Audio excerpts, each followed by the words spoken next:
She is basically just a dog trainer, so please do not bring up the military stuff tonight. I stood on the porch listening to my husband's 24-year-old daughter whisper those words to her friends, completely erasing my service. I did not argue. I just looked down at the heavy leash callus on my palm and took a slow breath. To understand how she went from hiding my uniform to standing frozen inside the Pentagon while a senior defense official read my record into a microphone, I have to take you back. My name is Maya. I am 32 years old, and for the last 10 years, I have served as a military working dog handler in the United States Army. When civilians hear my job title, they usually picture a sunny park. They imagine someone tossing a tennis ball for a golden retriever. They think of basic obedience training. They do not picture the suffocating silence of a foot patrol moving through a 110-degree desert. They do not picture a handler trusting a 70-pound Belgian Malinois to tell them if the dirt beneath their boots is wired to explode. My partner is a Malinois named Ranger. We deal in wind currents, vapor wakes, and keeping people alive. We do not deal in social climbing. In our line of work, facts matter a lot more than feelings. I carry a thick ridge of scar tissue across my left shoulder from a training accident. My knees ache when it rains because of the hundreds of miles I have walked carrying 80 pounds of gear through unforgiving terrain. I have lost friends. I have held my breath in absolute silence while my dog sniffed out wires buried so deep in the sand that a sophisticated metal detector walked right past them. 3 years ago, I married a civilian structural engineer named Arthur. He is 48, steady, and entirely unfazed by my career. He builds bridges in Alexandria, Virginia. He leaves a ceramic coffee mug on the kitchen counter for me every morning at 4:30 before I head to base.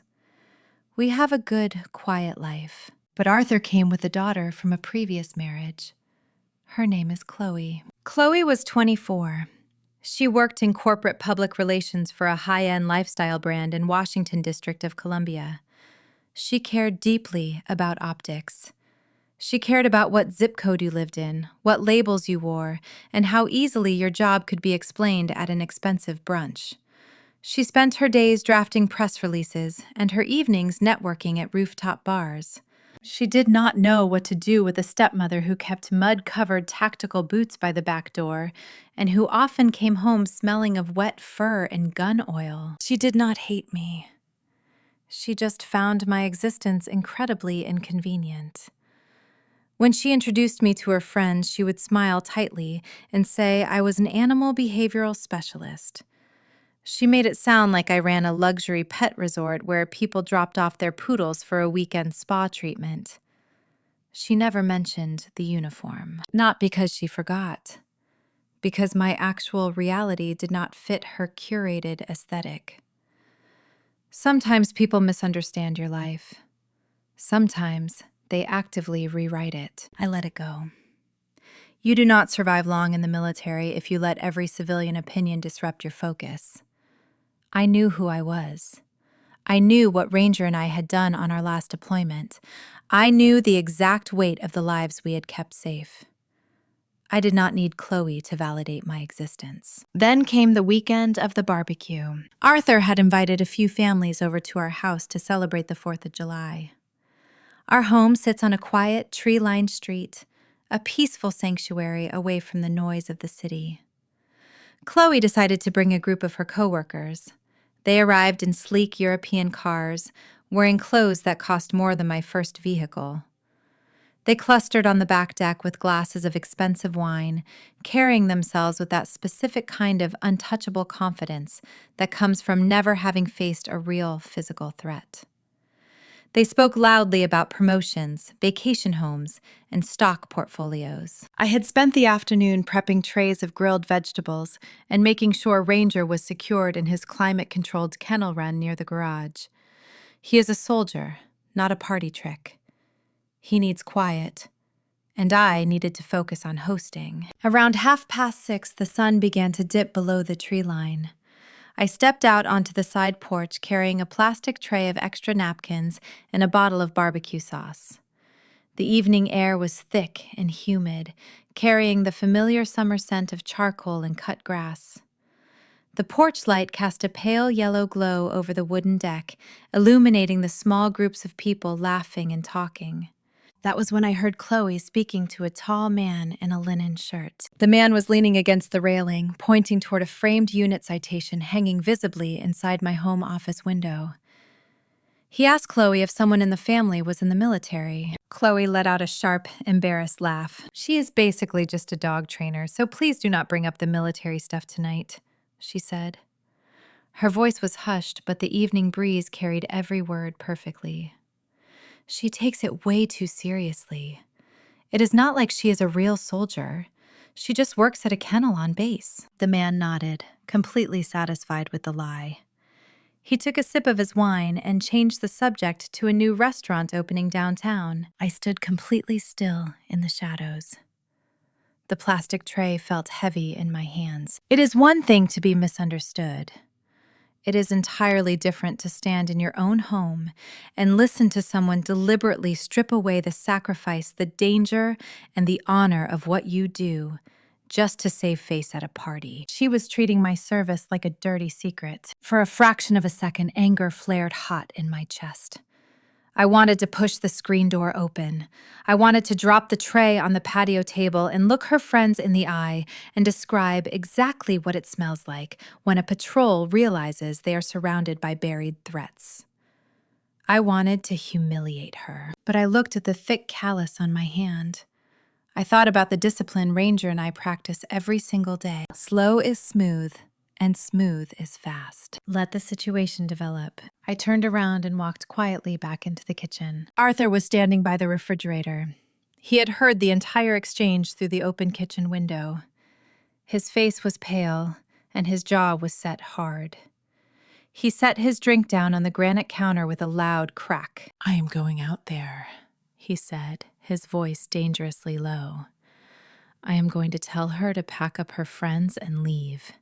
She will not disrespect you in this house." I reached out and placed my hand firmly on his chest. "No," I told him. He stared at me, his eyes wide with frustration.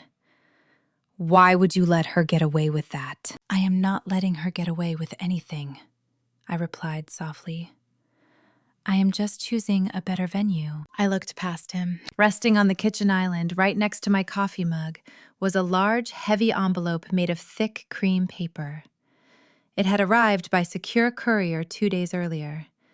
It bore a gold-embossed seal from the Department of Defense. Chloe thought I was just a dog trainer. She was entirely confident in her ignorance. I did not need to yell at a barbecue. I simply needed to let a piece of official cardstock do the talking. "Let it go for tonight," I told my husband, because she is about to find out exactly what kind of dogs I train. To understand the immense gap between what Chloe told her friends on the porch and what was actually waiting inside that heavy cream envelope, you have to understand where I was 14 months earlier. When a civilian hears the phrase military working dog, they usually picture a chaotic scene. They imagine loud barking, aggressive takedowns, and a lot of noise. But true detection work is incredibly quiet. It is a slow, methodical, exhausting search for things that are designed to remain hidden until it is too late.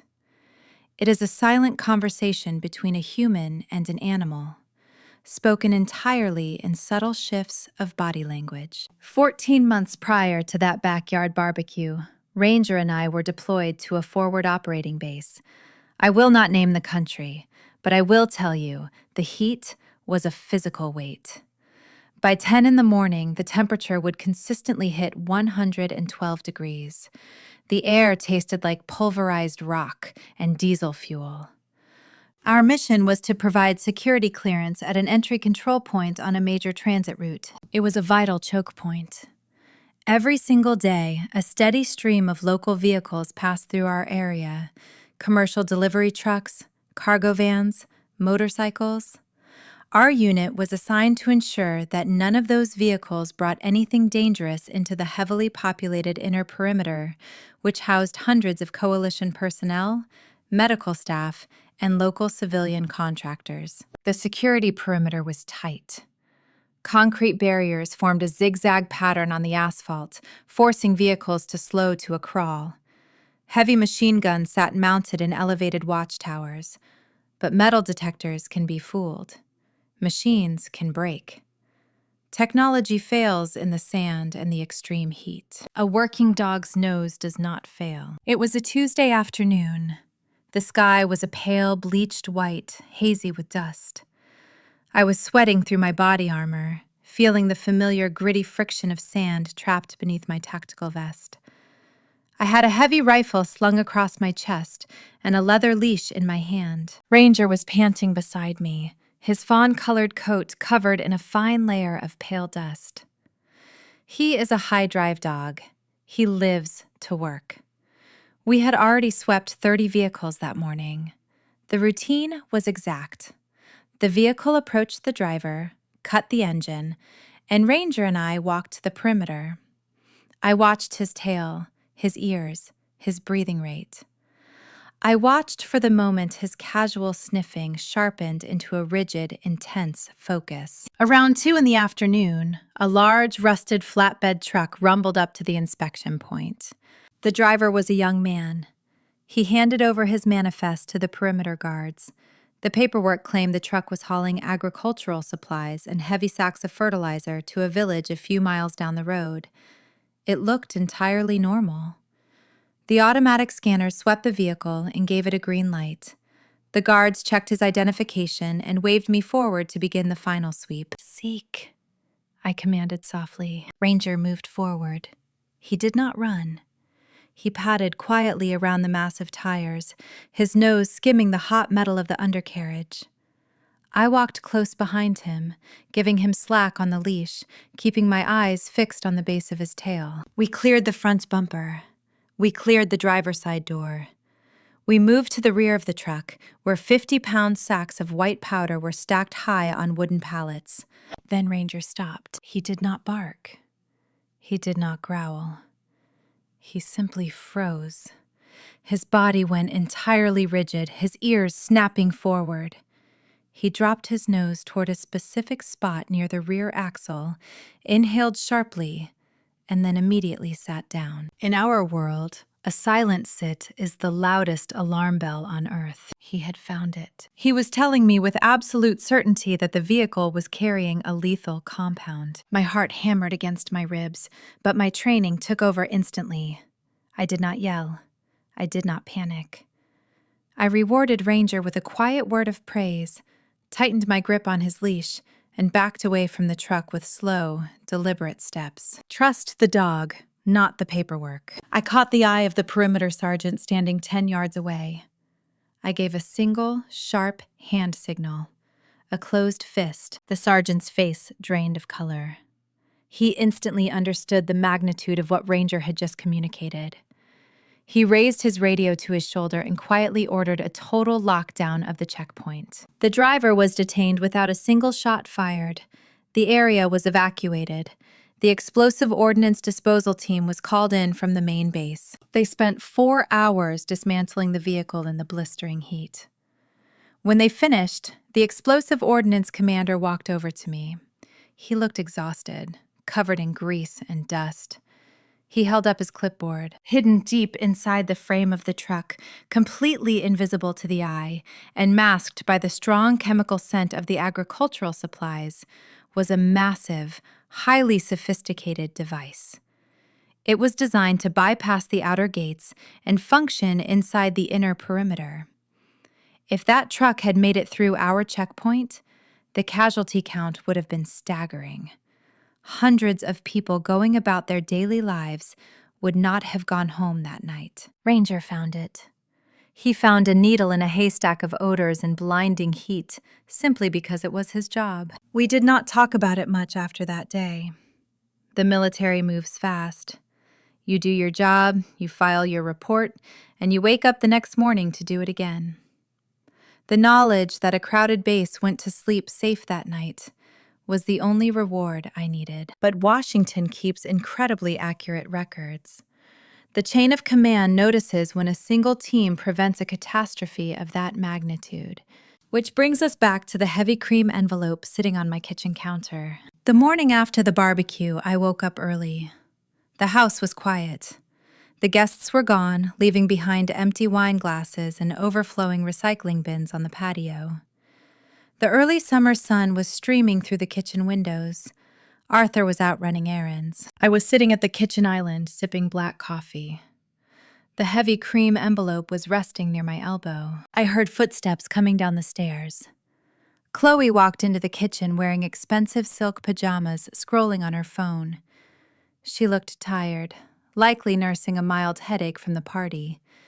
She poured herself a glass of water and leaned against the counter, not making eye contact. Then her eyes landed on the envelope. The gold seal caught the morning light. It looked important, official, and entirely out of place in our quiet kitchen. Chloe picked it up. She did not ask permission. She turned it over in her hands, her brow furrowing slightly as she read the return address. The Pentagon. She read aloud, her voice laced with sudden confusion. She looked up at me. Why are you getting mail from the Pentagon? I stopped sipping my coffee. I looked at her standing there in her silk pajamas, holding the proof of a life she had just spent the entire previous evening mocking. They sent it to the house, I said evenly. It is an invitation. Chloe let out a small dismissive breath. The confusion vanished instantly, replaced by her usual arrogance. She tossed the envelope casually back onto the counter.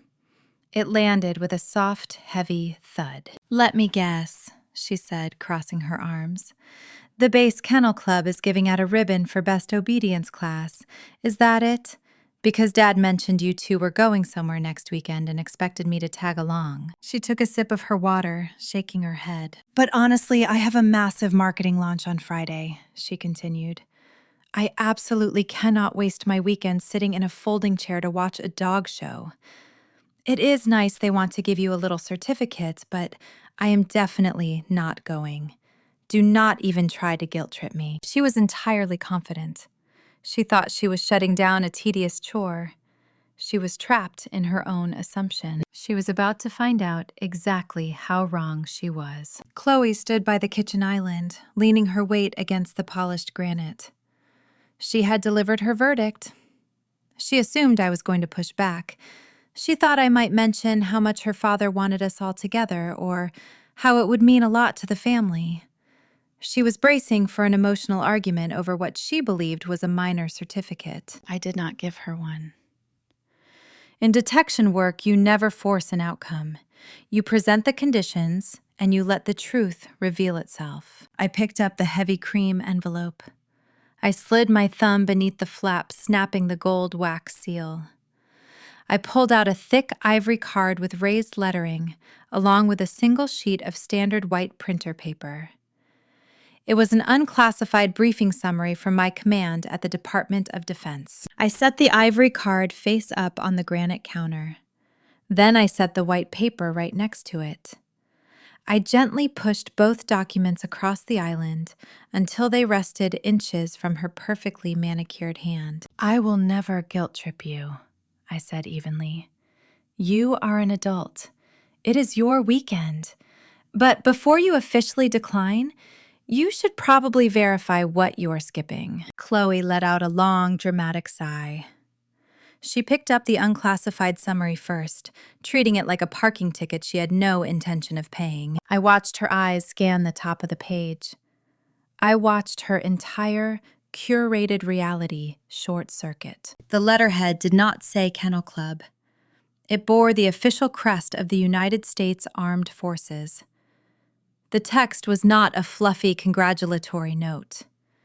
It was a sterile, highly specific, military after-action summary.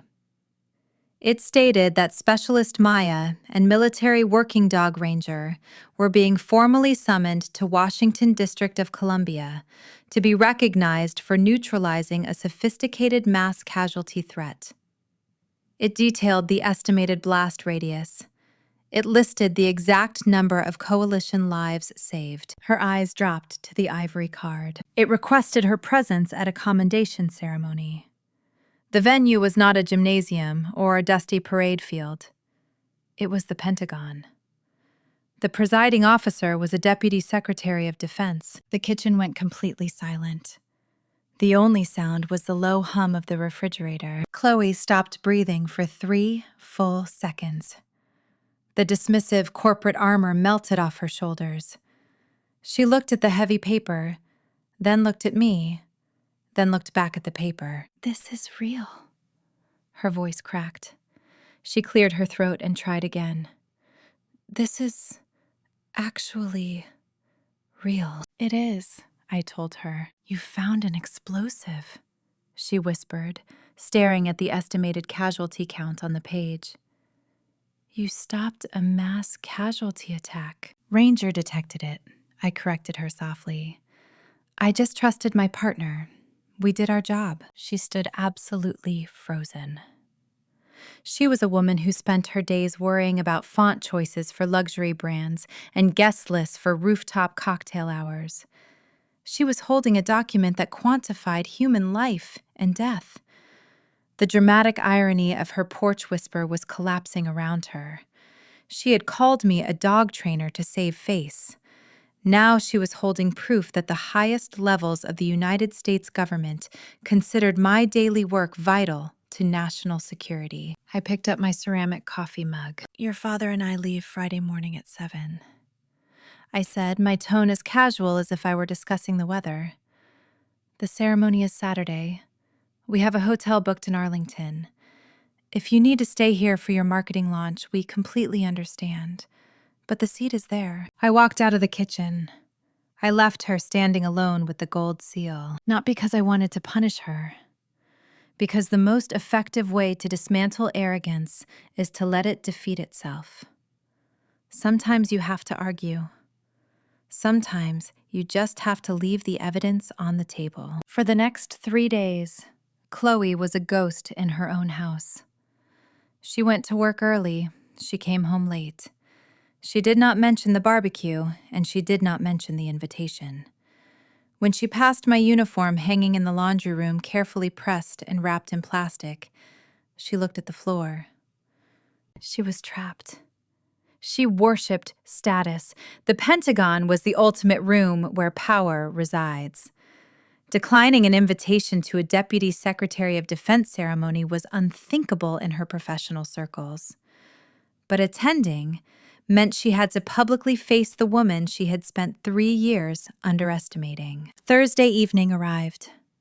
I was in the spare bedroom running a lint roller over my dark blue uniform jacket.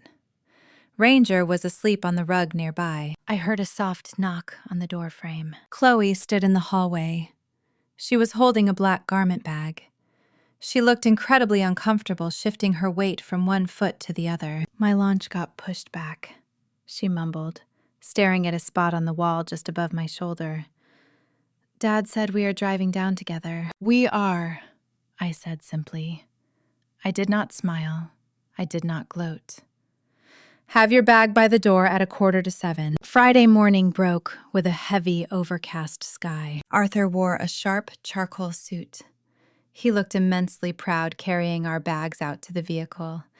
I wore my dress uniform. The dark blue fabric was perfectly tailored. My ribbons were meticulously aligned. I pinned my badge over my pocket. I did not look like someone who ran a pet resort. I looked like an active-duty soldier in the United States Army. Chloe came downstairs wearing a conservative black dress and low heels. When she saw me in full dress uniform, she actually stopped on the bottom step. She had never seen me in it before. She swallowed hard, gripping the strap of her overnight bag, and walked out to the car without a single word. The drive north toward the Capitol was suffocatingly quiet. Arthur drove. I sat in the passenger seat.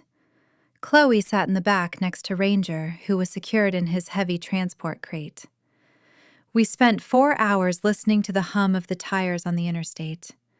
Chloe spent the entire time staring out the window, scrolling aimlessly on her phone, actively avoiding the rearview mirror. We checked into a hotel in Arlington, Virginia. Arthur had booked a suite for $350 a night, wanting the weekend to feel significant. The tension in the room was a physical weight, but I let it sit there. Saturday morning arrived. The sky cleared into a brilliant, hard blue. We hired a car to take us across the river. We crossed the bridge into Washington District of Columbia. The monuments gleamed in the sunlight. We navigated through the heavy weekend traffic, turning onto the designated access roads toward the Department of Defense headquarters. Then the trees parted. Rising up from the sprawling concrete was the Pentagon. It is not just a building. It is a fortress. It is 5 massive rings of limestone and reinforced concrete stretching out over 6 million square feet. It radiates an ancient, heavy power. It is the absolute nerve center of American military might. I watched Chloe in the rearview mirror as the immense walls loomed closer. She leaned toward the glass, her eyes wide. The color drained from her cheeks. She was suddenly realizing that she was not walking into a minor networking event. She was crossing the threshold of a place that dictates global history. The car slowed as we approached the first layer of hardened security barriers. Uniformed federal police officers stepped out carrying heavy rifles, their eyes scanning our vehicle. She looked absolutely terrified. Our hired car pulled off the highway and approached the outer security perimeter of the Pentagon parking complex. The shift in atmosphere was immediate. The casual noise of the civilian city vanished, replaced by the heavy, silent machinery of federal defense. Massive concrete barriers formed a zigzag pattern across the roadway, forcing our vehicle to a crawl. 2 federal police officers stepped out of the guard shack. They wore heavy tactical vests and mirrored sunglasses. They did not smile. They approached the car with absolute precision. One officer ran an inspection mirror on a long pole under the chassis of the vehicle, checking for concealed threats, while the other stepped up to the driver's side window. "Identification for all passengers," the officer demanded, his voice flat and authoritative. Arthur handed over his civilian driver license. In the back seat, Chloe fumbled with the clasp of her designer purse. Her hands were shaking visibly as she pulled out her passport. I rolled down my window. I handed the officer my military identification card and the official sealed summons from the Department of Defense. The officer scanned the documents. His eyes shifted from the paperwork to my face and then down to Ranger, who was sitting perfectly still in his heavy crate in the back. The officer stepped back. He snapped his heels together and brought his hand up in a crisp, sharp salute. "Clear to proceed, Specialist," he said, his tone ringing with deep, undeniable respect. "Your escort is waiting at the south entrance." I returned the salute and rolled the window up. I looked at Chloe in the rearview mirror. She was pressed hard against the leather seat, clutching her passport to her chest. Her entire social world was built on exclusivity. To her, power meant getting a table at a trendy restaurant or knowing a public relations director. But money and civilian status buy zero access here. The clearance to enter this facility is earned in dust, sacrifice, and strict discipline. She was rapidly realizing that her curated aesthetic meant absolutely nothing to the men with rifles. Arthur parked the car in a designated visitor lot. I unlatched Ranger, clipped his heavy leather duty leash onto his collar, and commanded him to heel. We walked toward the massive glass doors of the entrance. The Pentagon is impossible to understand until you are standing inside of it. It is essentially a fortified city under one roof, spanning over 6 million square feet. The air inside smelled of polished stone and floor wax. We entered the primary screening facility. This was not a standard airport security checkpoint. It was a zero-tolerance operation. Men and women in dark suits with earpieces moved with intense purpose. A civilian security contractor instructed Arthur and Chloe to empty their pockets, place their bags on a conveyor belt, and walk through the magnetometer. They were processed like ordinary civilians. Chloe had to take off her shoes. She stood barefoot on the cold tile floor, looking entirely out of her element, while a machine scanned her expensive purse. When it was my turn, a senior military police officer stepped forward. He checked my official orders and verified Ranger by scanning his deployment microchip. "Clearance verified. Please proceed through the bypass lane, specialist," the officer announced. He unhooked a heavy velvet rope, allowing Ranger and me to bypass the metal detectors entirely. This protocol is not a courtesy. It is a strict operational requirement for certified detection teams. But to Chloe, standing barefoot on the other side of the glass, it was a visible manifestation of rank and trust. She was beginning to see that in this fortress, she was just a guest, and I was the one who belonged. We were met by a young army captain wearing a pristine dress blue uniform. He had silver bars on his collar and a clipboard in his hand. He came to the position of attention and snapped a rigid salute. "Specialist Maya," the captain said, his voice echoing slightly in the vast entryway. "It is a profound honor to have you and your partner here today. If your family will follow me, we will get you to the briefing room." We followed him into the main corridors. The hallways were incredibly wide-floored in highly polished terrazzo that echoed with the sharp clack of dress shoes and combat boots. The walls were lined with historical artifacts, framed maps, and heavy wooden doors bearing the names of joint task forces and global intelligence commands. As we moved deeper into the building, navigating toward the outermost rings where senior leadership operates, the energy shifted. The Pentagon is an intensely busy place. Everywhere you looked, there was rank. Officers in perfectly pressed uniforms carried locked briefcases. Then something happened that completely shattered the final pieces of Chloe's false narrative. A group of high-ranking officers approached us from the opposite direction. There was a Navy admiral and a Marine Corps colonel. They were deep in conversation, their faces set in grim lines. Their chests were heavy with rows of campaign ribbons. As they drew near, the admiral looked up. His eyes locked onto my uniform, and then shifted down to Ranger walking perfectly by my left knee. The admiral stopped walking. The colonel immediately stopped beside him. The admiral, a man who commanded fleets across oceans, stepped to the side of the wide corridor. He squared his shoulders to the wall. He did not demand a salute from me. Instead, he offered a slow, deliberate nod of profound respect. "Good morning, specialist. Outstanding work," the admiral said softly. He made way for a working dog team. The colonel followed his lead, offering a quiet nod of acknowledgement as we passed. In the military community, there is a deep, unspoken reverence for detection teams.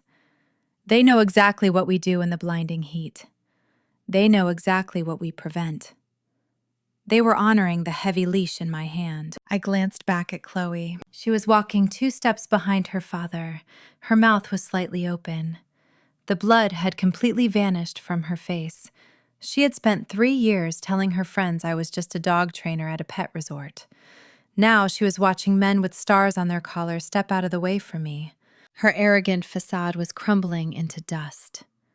She was entirely overwhelmed by the immense, quiet power of true authority. The captain led us past a final security checkpoint, stopping in front of a massive set of double oak doors.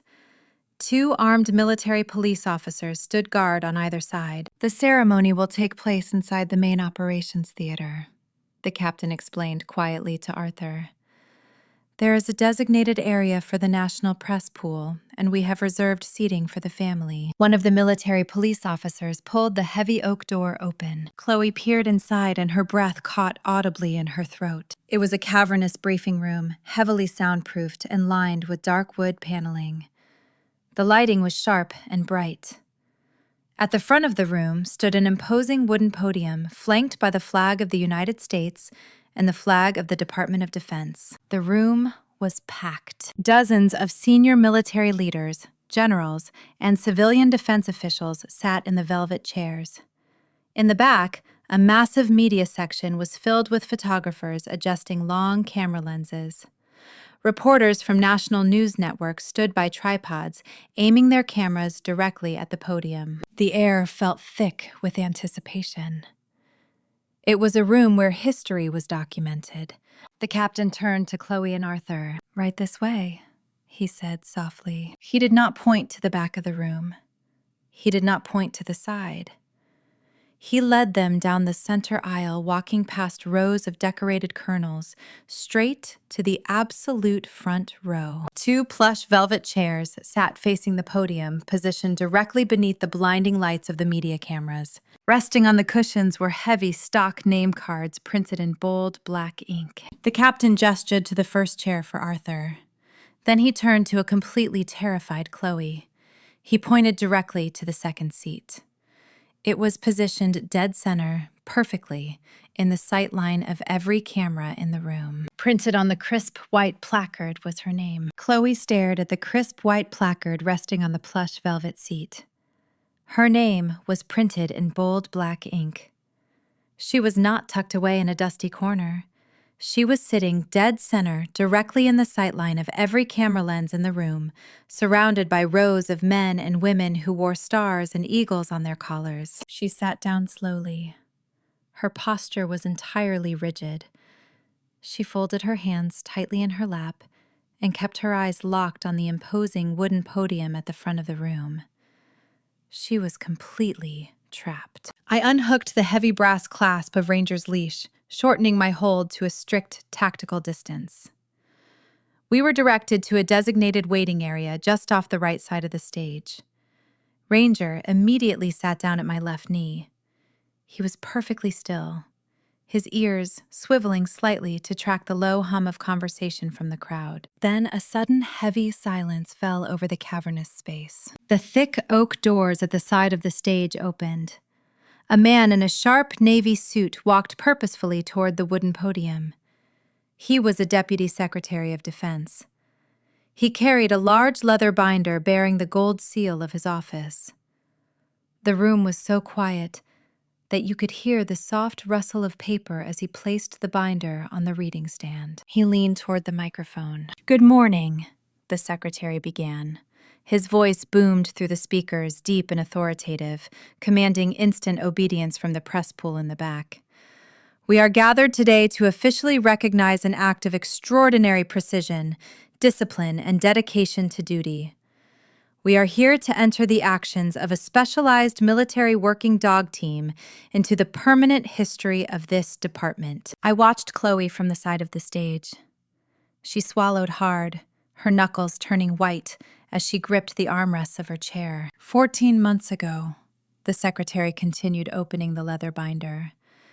At a critical security control point, operating in an overseas theater, a massive casualty event was prevented. It was not prevented by a drone strike. It was not prevented by a sophisticated scanning machine. It was prevented by the unyielding focus of a handler and her partner. The camera shutters began to click. A rapid-fire sound echoed off the wood-paneled walls. The secretary looked down at his notes. He was not giving a generic, rehearsed speech. He was reciting the exact, unclassified operational summary. "At 1400 hours," the secretary stated, his tone growing sharper, "a commercial transport vehicle attempted to pass through the outer security perimeter. The vehicle had cleared automated metal detection sweeps. Its cargo manifests were perfectly forged. Hidden deeply within the structural frame of this heavy truck was a highly complex mass casualty explosive device, specifically designed to detonate within a densely populated inner perimeter sheltering hundreds of coalition personnel." A heavy, absolute silence settled over the front rows. The officers sitting near Arthur and Chloe did not move. They understood the terrifying reality of what the secretary was describing. This concealed threat bypassed millions of dollars in technology, the secretary declared firmly. It did not bypass Specialist Maya and military working dog Ranger. My name rang out through the high-fidelity speakers. The camera shutters flared harder, painting the room in blinding flashes of white light. "Operating in extreme temperatures," the secretary continued, his eyes scanning the room. This team executed a flawless physical sweep. Without hesitation, military working dog Ranger alerted his handler to the concealed threat.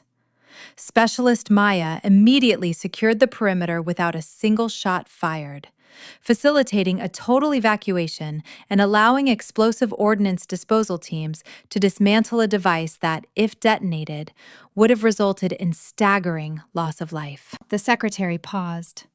He shut the leather binder.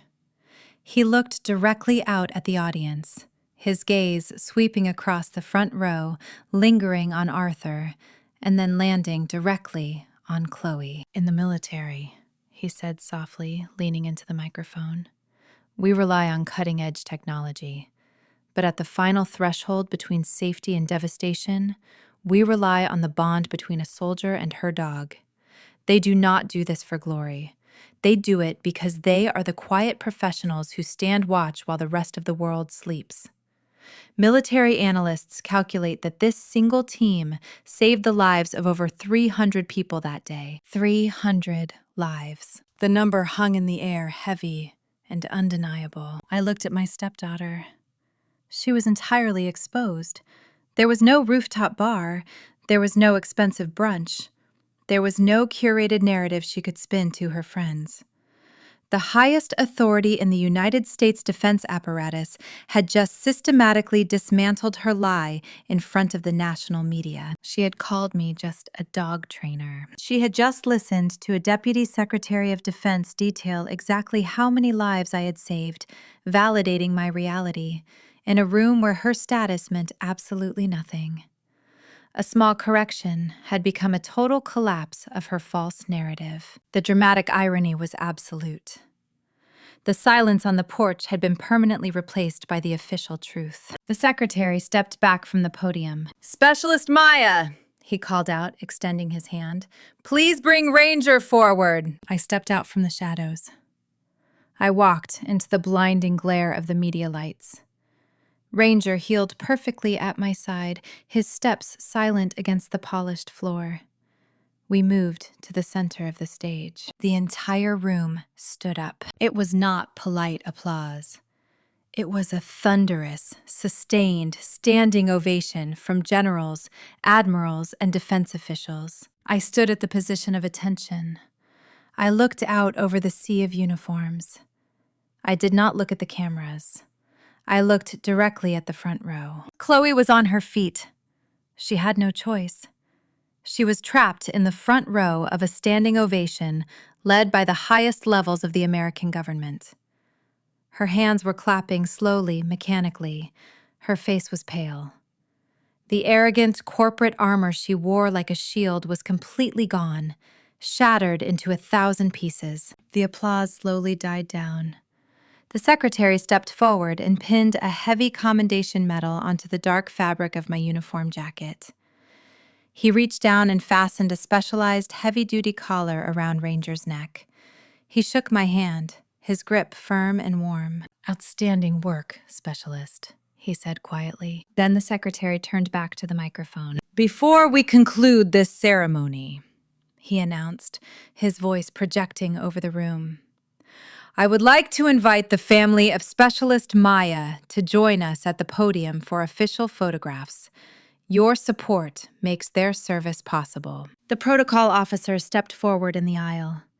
He extended his hand toward Arthur and then toward Chloe, gesturing for them to climb the small wooden steps onto the stage. Arthur walked up first, beaming with immense pride. Then came Chloe. She had absolutely nowhere to hide. She had to stand up, walk into the blinding glare of the media cameras, and face the woman she had spent 3 years trying to erase. Chloe walked up the short wooden steps onto the brightly lit stage. She moved incredibly slowly. Her low heels clicked softly against the polished floorboards, but the sound was completely swallowed by the noise of the press pool adjusting their camera lenses. She looked incredibly small. The intense, curated confidence she carried on our back porch just weeks earlier had completely evaporated. She stepped into the blinding glare of the television lights and stood awkwardly at the far edge of our group. She was bracing herself. She fully expected me to lean in while the cameras were flashing and twist the knife. She thought I would whisper something sharp about what a dog trainer actually does. She assumed I would use the immense weight of the Pentagon to punish her, to finally humiliate her in public the way she had tried to humiliate me in private. She was operating on civilian rules where people trade insults for social leverage. But I am a soldier. My mission was already complete. The truth was officially established. In my profession, we do not waste energy on revenge. We neutralize the threat, and then we return to a baseline of calm. I took a step forward. I did not glare at her. I simply reached out and placed my hand warmly on her shoulder. "Come here," I said softly, my voice completely clear of any bitterness. "You are standing too far out of the frame." I gently pulled her into the center of the group, positioning her right next to Arthur and me. I told Ranger to sit and stay. I did not mention the barbecue. I did not bring up her friends or her public relations job. I acted as if the cruel words she had whispered had never existed. The camera shutters fired in a massive wave of white light, freezing the moment in history. Chloe stood completely frozen for a split second. Then a small, genuine, and incredibly shaky smile appeared on her face. The total absence of anger in my voice shocked her far more than if I had screamed at her. When the formal photographs were finished, the heavy oak doors at the back of the room opened. Catering staff began setting up a formal reception in the adjoining marble hallway. The crowd shifted, moving out of the briefing room to get coffee and water. I was immediately surrounded by an elite group of senior military working dog handlers and trainers from across the armed forces. They were a tough, quiet group of men and women whose chests were covered in deployment ribbons. They understood the precise weight of the leash I held. They offered firm handshakes and quiet congratulations. Chloe lingered slightly behind me, her arms crossed tightly. She looked desperate to escape, clearly expecting to be ignored or excluded. A gruff Marine Corps Master Sergeant walked up to me. He shook my hand, then looked over my shoulder and noticed Chloe hovering nervously. "Your family specialist," the Master Sergeant asked loudly over the noise of the reception. Chloe froze. Her eyes widened. She was completely cornered. She knew exactly what she had called me, and she fully expected me to introduce her as the stepdaughter who thought I ran a luxury pet resort. I smiled warmly at the Master Sergeant.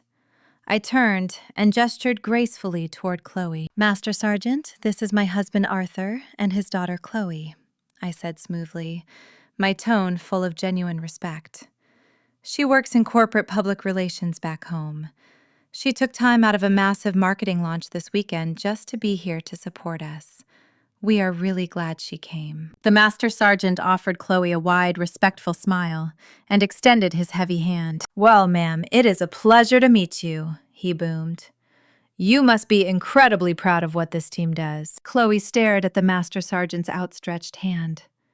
She slowly reached out and shook it. "I am," she whispered, her voice barely audible. "I really am." I introduced her to 3 more handlers.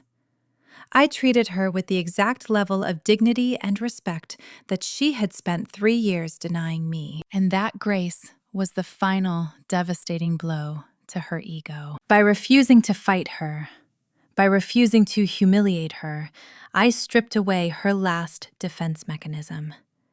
She realized in that moment that I did not need to lower myself to her level to prove my worth. My worth was absolute. My reality was undeniable.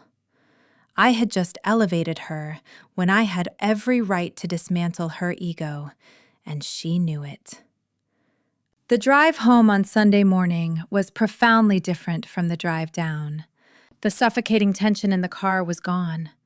Chloe did not stare blankly out the window. She sat quietly in the back seat, occasionally looking over at Ranger, who was sleeping peacefully in his heavy transport crate. When we finally pulled into our driveway in Virginia, Arthur carried the bags inside. I unlatched the crate and commanded Ranger to heel. We walked up the front steps and stepped onto the side porch. Chloe was standing by the front door. She watched me unclip Ranger's duty leash. She looked at the heavy calluses on my palms. She did not offer a massive, dramatic apology. She did not fall to her knees.